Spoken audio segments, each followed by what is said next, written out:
ಹೊಳಲ್ಕೆರೆ ಪಟ್ಟಣದ ಐತಿಹಾಸಿಕ ಪ್ರಸಿದ್ಧ ಶ್ರೀ ಪ್ರಸನ್ನ ಗಣಪತಿ ದೇವಸ್ಥಾನದಲ್ಲಿ ವಿಶೇಷ ಅಂಗಾರ ಸಂಕಷ್ಟಕರ ಚತುರ್ಥಿಯಂದು ವಿಶೇಷ ಅಲಂಕಾರವನ್ನ ಮಾಡಲಾಗಿತ್ತು. ಜೊತೆಗೆ ಪೂಜೆಯನ್ನ ಕೂಡ ಸಲ್ಲಿಸಲಾಯಿತು. ಬೆಳಗ್ಗೆಯಿಂದಲೇ ನೂರಾರು ಭಕ್ತರು ಆಗಮಿಸಿ ಗಣಪತಿಯ ದರ್ಶನವನ್ನ ಪಡೆದರು. ಶ್ರೀ ಪ್ರಸನ್ನ ಗಣಪತಿ ದೇವಸ್ಥಾನದ ವ್ಯವಸ್ಥಾಪಕರಾದ ರಾಘವೇಂದ್ರ ನಾಯಕ್ ಅವರು ಮಾತನಾಡಿ, ವಿಶೇಷವಾಗಿ ಮಂಗಳವಾರ ಅಂಗಾರಕ ಚತುರ್ಥಿ ದಿನ ಗಣಪತಿಯ ದರ್ಶನ ಪಡೆದರೆ ಕುಜದೋಷ ನಿವಾರಣೆ ಆಗುತ್ತೆ ಅಂತ ತಿಳಿಸಿದರು. ಹೊಳಲ್ಕೆರೆಯ ಐತಿಹಾಸಿಕ ಶ್ರೀ ಪ್ರಸನ್ನ ಗಣಪತಿ ದರ್ಶನ ಪಡೆಯುವುದಕ್ಕೆ ರಾಜ್ಯದ ಮೂಲೆ ಮೂಲೆಗಳಿಂದ ಸಹಸ್ರಾರು ಸಂಖ್ಯೆಯಲ್ಲಿ ಭಕ್ತರು ಆಗಮಿಸಿ ದರ್ಶನವನ್ನ ಪಡೆದರು. ನಾವು ರಾಘವೇಂದ್ರ ನಾಯಕ್ ಅಂತೇಳಿ ಶ್ರೀ ಪ್ರಸನ್ನ ಗಣಪತಿ ದೇವಸ್ಥಾನದ ಇಲ್ಲಿ ಒಂದು ವ್ಯವಸ್ಥಾಪಕರಾಗಿರ್ತೀವಿ. ನೋಡಿ, ಇವತ್ತು ಭಾಳ ವಿಶೇಷವಾಗಿ ಇವತ್ತು ಅಂಗಾರಕ ಸಂಕಷ್ಟಹರ ಚತುರ್ಥಿ. ಏನು ಅಂಗಾರಕ ಸಂಕಷ್ಟಹರ ಚತುರ್ಥಿ ಅಂದರೆ, ನೋಡಿ, ಸಂಕಷ್ಟ ಅಂದರೆ ಕಷ್ಟಗಳು, ಮತ್ತು ಸಂಕಷ್ಟ ಹರ ಅಂತಂದರೆ ನಿವಾರಣೆ ಅಂತ ಹೇಳಿ, ಮತ್ತು ಸಂಕಷ್ಟಗಳನ್ನು ನಿವಾರಣೆ ಮಾಡ್ತಕ್ಕಂಥದ್ದು. ಅಂಗಾರಕ ಸಂಕಷ್ಟ ಚತುರ್ಥಿ ಅಂತಂದರೆ ಯಾಕೆ ಇದಕ್ಕೆ ಹಿನ್ನೆಲೆ ಏನು ಪೌರಾಣಿಕವಾಗಿ ಹೇಳೋದಾದರೆ, ನೋಡಿ, ನಮ್ಮ ಮುದ್ಗಲ ಪುರಾಣದಲ್ಲಿ ಭಾಳ ಸ್ಪಷ್ಟವಾಗಿ ಹೇಳಲಾಗುತ್ತೆ. ಏನು ಅಂತಂದರೆ ಅಲ್ಲಿ ಏನು ಉಲ್ಲೇಖ ಬರುತ್ತೆ ಅಂದರೆ, ಮಂಗಳ ಅಂದರೆ ಅಂಗಾರಕ. ನೋಡಿ, ಅಂಗಾರ ಅಂತಂದರೆ ಅಗ್ನಿ ಅಂತ ಅರ್ಥ.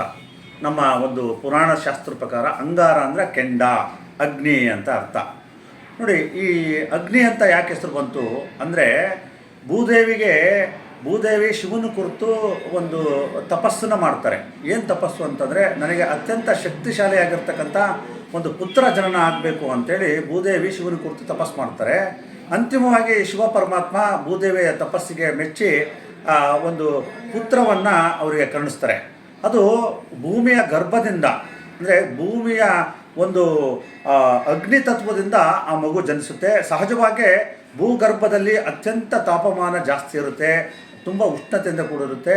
ಆ ಭೂದೇವಿಗೆ ಹುಡ್ತಕ್ಕಂಥ ಮಗುನೇ ಮಂಗಳ ಸಹಜವಾಗಿ ಅಗ್ನಿ ತತ್ವ ಹೊಂದಿರೋದ್ರಿಂದ ಅದರ ತಾಪಮಾನವನ್ನು ಸ್ವತಃ ತಾಯಿ ಭೂದೇವಿನೇ ಸಹಿಸ್ಕೊಳಕ್ಕಾಗೋದಿಲ್ಲ, ಅಷ್ಟು ಉಷ್ಣತೆಯಿಂದ ಕೂಡಿರುತ್ತೆ ಆ ಮಂಗಳ. ಕೊನೆಗೆ ಅದು 3 ಲೋಕದಲ್ಲೂ ಅಲ್ಲೋಲ ಕಲ್ಲೋಲ ಆಗುತ್ತೆ. ಕೊನೆಗೆ ಋಷಿಗಳ ಶಾಪಕ್ಕೆ ಮಂಗಳ ಗುರಿ ಆಗ್ತಾರೆ. ಅಂದರೆ ಅಷ್ಟು ತಾಪಮಾನ, ಅಷ್ಟು ಉಷ್ಣತೆ, ಅಷ್ಟು ಶಾಖವನ್ನು ಹೊಂದಿರ್ತಾನೆ ಮಂಗಳ. ಕೊನೆಗೆ ಆ ಉಷ್ಣ ತಾಪಮಾನವನ್ನು ತಡ್ಕೊಳಕ್ಕಾಗ್ದಲೇ ಭಾರದ್ವಾಜ ಮಹರ್ಷಿಗಳು ಮಂಗಳನಿಗೆ ಸಲಹೆ ಕೊಡ್ತಾರೆ. ನೀನು ಗಣಪತಿಯನ್ನು ಕುರಿತು ನೀನು ವ್ರತವನ್ನು ಆಚರಣೆ ಮಾಡು, ನಿನಗೆ ಪರಿಹಾರ ಸಿಗುತ್ತೆ ಅಂತೇಳಿ. ಸರಿ, ಭಾರದ್ವಾಜ ಮಹರ್ಷಿಗಳ ಉಪದೇಶದ ನಂತರ ಮಂಗಳ ಆ ಗಣಪತಿಯ ಒಂದು ತಪಸ್ಸನ್ನು ಪ್ರಾರಂಭ ಮಾಡ್ತಾರೆ. ಯಾವಾಗ ಪ್ರಾರಂಭ ಮಾಡ್ತಾರೆ ಅಂದರೆ, ಅದು ಕೃಷ್ಣ ಪಕ್ಷದ ಚತುರ್ಥಿ. ಆ ಚತುರ್ಥಿ ತಿಥಿನೇ ಯಾಕೆ ಅಂತಂದರೆ, ಚತುರ್ಥಿ ತಿಥಿಯ ಅಭಿಮಾನ ದೇವತೆ ಅಥವಾ ಅಧಿದೇವತೆನೇ ಗಣಪತಿ. ಆ ಕೃಷ್ಣ ಪಕ್ಷದ ಚತುರ್ಥಿಯ ಮಂಗಳವಾರದ ದಿವಸ ಮಂಗಳ ತಪಸ್ಸನ್ನು ಪ್ರಾರಂಭ ಮಾಡ್ತಾರೆ. ಅಂತಿಮವಾಗಿ ಆ ಗಣಪತಿ ಆ ಮಂಗಳನ ತಪಸ್ಸಿಗೆ ಮೆಚ್ಚಿಬಿಟ್ಟು ಅವರು ಏನು ಕರುಣಿಸ್ತಾರೆ ಅಂತಂದರೆ, ಇನ್ನು ಮುಂದೆ ನಿನ್ನ ಶಕ್ತಿ, ನಿನ್ನ ಒಂದು ಏನು ಉಷ್ಣತೆ ಇರುತ್ತೆ, ತಾಪಮಾನ ಇರುತ್ತೆ, ನಿನ್ನ ಅಗ್ನಿತತ್ವ ಗುಣ ಏನಿದೆಯಲ್ಲ ಅದು ಶಕ್ತಿಯಾಗಿ ಪರಿವರ್ತನೆ ಆಗಲಿ ಅಂತ ಹೇಳಿ, ಮತ್ತು ನವಗ್ರಹಗಳಲ್ಲಿ ಒಂದು ಸ್ಥಾನಮಾನ ಕಲ್ಪಿಸ್ಕೊಡ್ತಾರೆ. ಮಂಗಳ ಗ್ರಹ ಅಂತ ಆವಾಗಲಿಂದ ಉಂಟಾಗುತ್ತೆ. ಆವಾಗ ಗಣಪತಿ ಒಂದು ಅಭಯವನ್ನು ಕೊಡ್ತಾರೆ. ಏನು ಅಂತಂದರೆ, ಇನ್ನು ಮುಂದೆ ಈ ಸಂಕಷ್ಟರ ಚತುರ್ಥಿ ಅಂದರೆ ಕೃಷ್ಣ ಪಕ್ಷದ ಚತುರ್ಥಿ ಮಂಗಳವಾರ ದಿವಸ ಅಂಗಾರಕ ಚತುರ್ಥಿ ಅಂತಲೇ ಹೆಸರಾಗಲಿ. ಅಂಗಾರಕ ಅಂದರೆ ನಿನ್ನ ಹೆಸರಿಂದನೇ ಅದು ಜನಜನಿತವಾಗಲಿ. ಅಂಗಾರಕ ಅಂದರೆ ಕೆಂಡ, ಅಗ್ನಿ. ಈ ಅಗ್ನಿ ಥರ ನೀನು ಕುಜದೋಷವನ್ನು ಉಂಟು ಮಾಡ್ತೀಯಾ.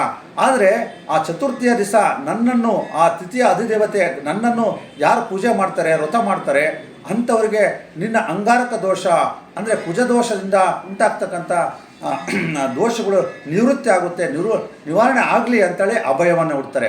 ನೋಡಿ ಆತ್ಮೀಯರೇ, ಕುಜದೋಷ ಅಥವಾ ಅಂಗಾರಕ ದೋಷ ಅಂತ ಈ ಮಂಗಳ ಗ್ರಹದಿಂದ ಉಂಟಾಗುತ್ತೆ. ಆ ಮಂಗಳ ಗ್ರಹ ಯಾಕೆ ಅಂತಂದರೆ ಅದು ತತ್ವವನ್ನು ಹೊಂದಿರುತ್ತೆ ಅದು. ಹಾಗಾಗಿ ಆ ಅಗ್ನಿತತ್ವದ ಗುಣದಿಂದ ಅದು ಕುಜದೋಷ ಉಂಟಾಗುತ್ತೆ. ಆ ಕುಜದೋಷದ ಪರಿಣಾಮವಾಗಿ ಶತ್ರುಗಳಿಂದ ಉಪಟಳ ಇರುತ್ತೆ. ಮಂಗಳ ಅಂತಂದರೆ ಭೂಮಿಯ ಪುತ್ರ, ಭೂಮಿಯ ಗರ್ಭದಿಂದ ಜನಿಸಿದುವ.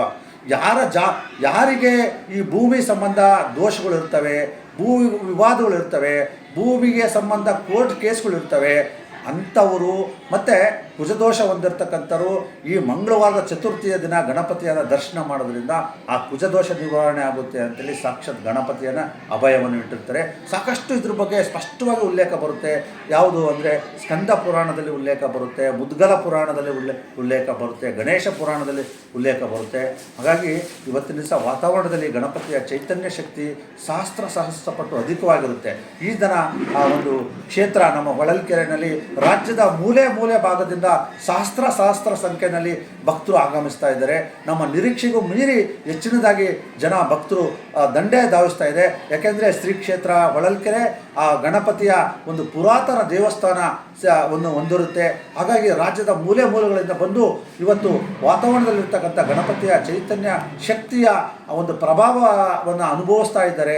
ಆ ಮೂಲಕ ಗಣಪತಿಯ ಕೃಪಾ ಕಟಾಕ್ಷಕ್ಕೆ ಪಾತ್ರರಾಗ್ತಿದ್ದಾರೆ ಅಂತ ಈ ಸಂದರ್ಭದಲ್ಲಿ ಹೇಳ್ತಾ ಇದ್ದೀನಿ. ನ್ಯೂಸ್ ಅಲರ್ಟ್ ನಿಮ್ಮಿಂದ ನಿಮಗಾಗಿ.